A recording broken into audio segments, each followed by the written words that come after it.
You don't need me to tell you that Jeffrey Epstein is a horrible man who has harmed way too many innocent people for the crimes done on his private islands. And sure, not everyone implicated in the Epstein Files are guilty of those types of crimes or any crimes. But that doesn't stop you from searching up your favorite politicians and celebrities to see what could be true. What's interesting is that no one's diving into the weirdest parts of the files. Not the part where Epstein was funding island crimes, but where he was funding scientific research in theoretical physics. That's right, the most recent release of files from the DOJ shows Nobel laureates clinking their glasses with Epstein over extravagant dinners, taking his opinions on some of their unpublished manuscripts, and even showing how some of the smartest institutions in the world, Harvard and MIT, were accepting Epstein's money years after he was a convicted predator. Today we're going to break down how something as seemingly careful and stable as the scientific method and the scientific funding process can still be corrupted with money from a felon, and how the Epstein Files have and will continue to impact the world of science. Now, if you're new here, welcome. I'm Matty C, and to be honest, this isn't what we usually talk about on this channel. Usually, we're going over some of the juiciest eats in the world of big pharma. New promising medical technologies, two pharma giants suing each other for billions of dollars, stuff like that. Now, you might be thinking, what would someone with as much corrupted wealth and fame like Epstein want to do with some dorks in a lab coat? Or why would anyone with a doctorate think they can get enough time away from the lab to go to a private island? Both fair questions, but there is an obvious reason why scientists would want to be associated with Epstein. Money. There's never enough cash to go around for research. So when a billionaire like Epstein walks on campus and says, "I love science," they don't check his ID. They check the check. And for some, when a check has that many zeros, the only thing harder than curing cancer is turning that check down, even if it comes from a guy who is legally required to introduce himself to all of his neighbors. I'm not saying that's right, but that is a common thing that we see in all of the Epstein files that have been released thus far. And despite the most recent of these files being released on January 30th, 2026, Epstein's involvement in scientific philanthropy first came to light all the way back in 2019. Just days before his death, there were implications of some of the most renowned scientists in the world. And back in 2019, those rumors got so loud that both Harvard and MIT had to do a full-scale investigation into the matter. And at the end of this investigation, they both released the following reports. I've gathered some of the main excerpts from this report, and they are truly shocking. Let's start with MIT. Over the course of 15 years, from 2002 to 2017, people at MIT received $850,000 in funds from Epstein. 9 of those donations, totaling $750,000, were made after he was convicted of sex trafficking back in 2008. Now, you might be thinking two things. One, that's horrible. 2, only $850,000? Over 15 years? That's not even enough for a good microscope. And that's because these donations were almost exclusively for a few bad apples. The post-conviction donations were all made either to support the work of the Media Lab or Professor of Mechanical Engineering and Engineering Systems and Physics, Seth Lloyd.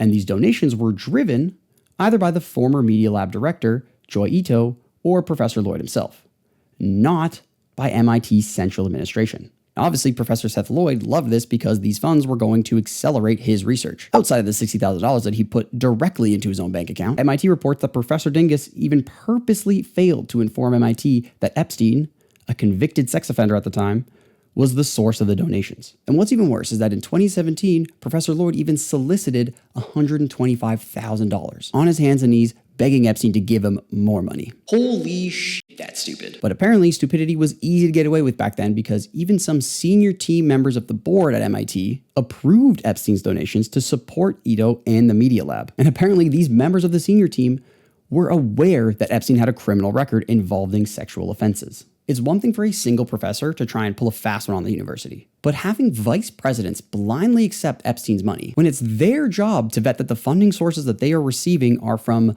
not sex offenders is dangerous for the whole student body. And it gave Epstein an excuse to visit the MIT campus up to 9 times, according to the report. Seriously, allowing someone who solicited underage prostitution onto a university campus is absolutely brain dead. And I'm starting to think that people at Harvard are complete potatoes. The report states that between 1998 and 2007, so before his 2008 conviction, Epstein made almost $9.18 million in gifts to Harvard to support Harvard faculty, members, and programs. The largest of his gifts, a $6.5 million gift made in 2003 to establish Harvard's Program for Evolutionary Dynamics, led by Professor Martin Nowak. These funds enabled Harvard and Professor Nowak to create and build a separate research facility PED for Martin Nowak to do his research. But don't worry, karma always wins. This facility was shut down in 2020 after those links to Epstein were exposed. Now, usually in order to set up a new research facility, there is a lot of liaising between the university, the professor, and a ton of paperwork and tears for everyone involved. But Professor Nowak just needed to receive a check written by Epstein. And in exchange, they would give Epstein an office. No, like literally, Harvard gave him an office. In 2005, Harvard admitted Epstein as a visiting fellow in Harvard's psychology department. Professor Stephen Kosslyn, the chair of the psychology department, recommended Epstein's admission as a visiting fellow because he'd known Epstein for many years, notably receiving $200,000 to support his own work. And as most of you know, a visiting fellow is usually saved for a grad student from a different university coming to do actual research at a current university.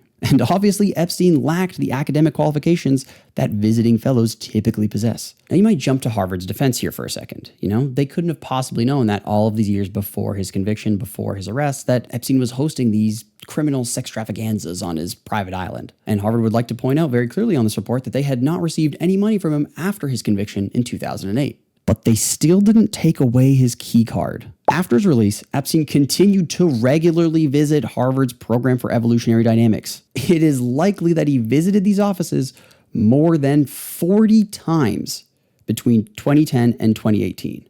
Just months before he was indicted for more counts of sex trafficking and his untimely, supernormal, not suspicious at all, death. Brain dead. By now, I'm sure you can see the pattern. Scientists need money to do their science. A billionaire donates to these scientists, and suddenly they go from creepy financier to science philanthropist. Even Harvard professor George Church can see why. Scientists are as vulnerable to flattery and attention from prominent people as anyone. If it's a rich person asking about their research, or if it's a politician or a movie star, scientists would be flattered if they took the time out of their own activities to learn something about quasars or recombinant DNA. Nerd shit. When asked how something like this could happen, how so many scientists could be involved with Epstein, Professor Church said, there was just a lot of nerd tunnel vision.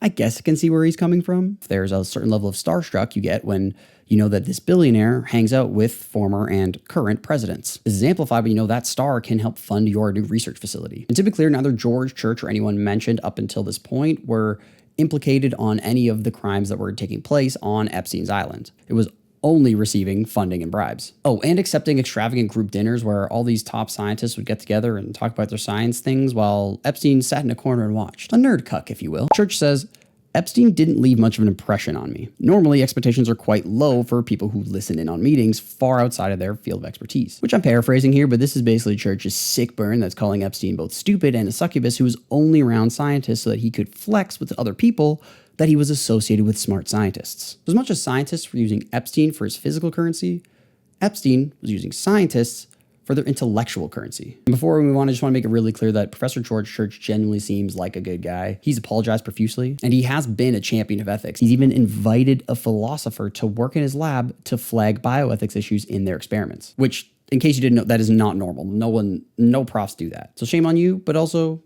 everybody makes mistakes. Unfortunately, not all mistakes are as easily forgivable. Until this point in the video, we've only talked about things that came to light before this most recent batch of files released in 2026. So the biggest science publication in the world, Nature, went digging through these files and extracted some of the most shocking correspondences that they could find between Epstein and the world's most renowned scientists. And one thing they found was this: a list of 30 scientists that Epstein kept on hand with him. Some we knew already, that we've already talked about: George Church, Martin Nowak, Seth Lloyd, but others are new.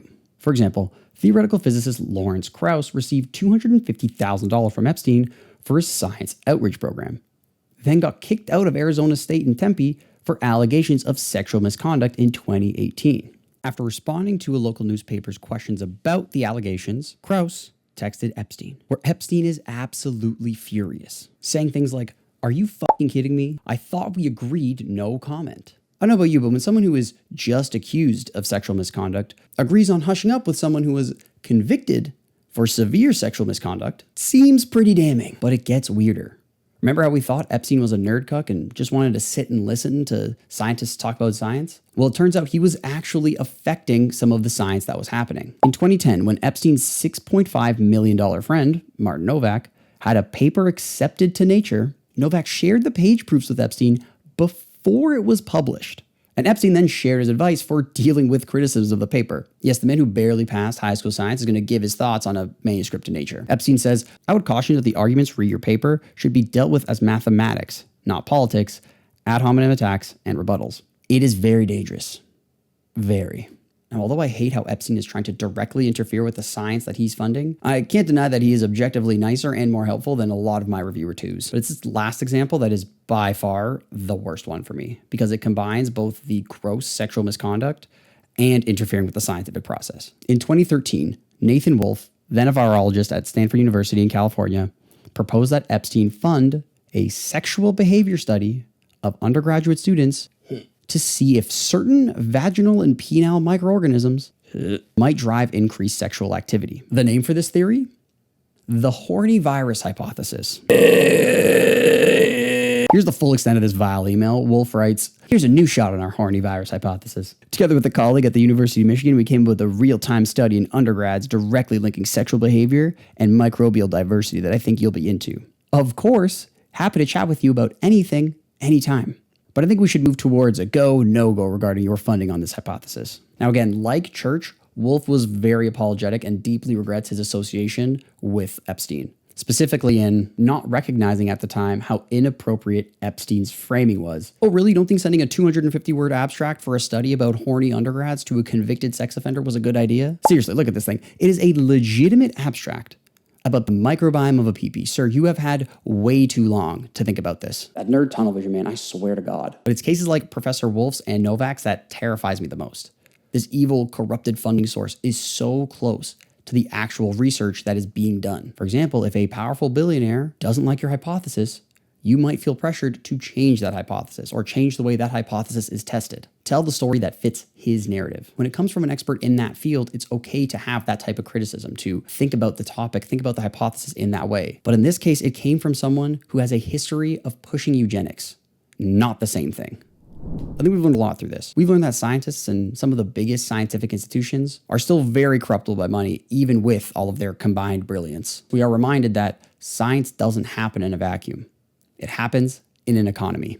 And right now, that economy is corrupted in the worst ways. And just one parting thought, a quick reminder that like all cases in the Epstein files, it doesn't mean that anyone implicated or mentioned in these files are completely guilty. They're definitely not guilt-free, but it doesn't mean that they're on the same levels as what we know was happening on some of Epstein's islands. But it still reinforced that we have to still be skeptical of anyone in the elites, even the scientific ones that are a little more unsuspecting. Now, if you'd like to learn more about anything that we talked today, there are full articles linked down below in the description, as well as many of the files from the DOJ that were referenced here today. And while you're down there, feel free to give this video a like and subscribe so you can see what other types of drama unfolds in the world of science, both Epstein related or not. That's all for me today. Thank you all for stopping by, and we'll see you in the next one.